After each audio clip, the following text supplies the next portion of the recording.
Dr. Abigail Buffington of the Department of Anthropology. So I'm an environmental archaeologist, so that means that I study a number of proxies. I study pastoralists in Oman, and I'm looking at their relationship to the environment through phytoliths. And also I am looking at some charred plant remains, charcoals, and plants, seeds and nuts in Jordan to understand relationships that urban and rural communities had to their landscapes. I'm Lidia Ponce de la Vega. I analyze digital collections of the Biodiversity Heritage Library, which is an online library that provides open access to biodiversity literature, very broadly understood, from different parts of the world.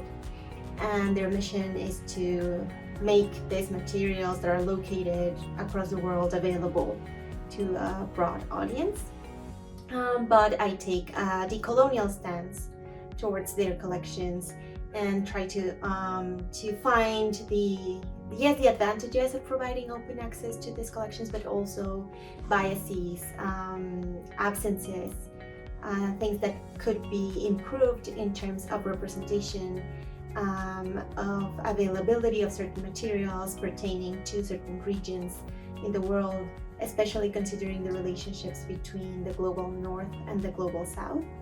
And I specifically focus on the case of Latin America and how Latin American biodiversity is represented in these collections. And for my postdoctoral research, I'm focusing especially on the idea of national species. So I'm looking at how the national species of each Latin American country is documented in the materials available on VHL. So as a sort of critique of national ideas around biodiversity and to what extent we give value to certain species, but then also how that plays in global networks of biodiversity knowledge and the role of each of these countries in knowledge production, and also the actual distribution of the species that goes beyond those national boundaries.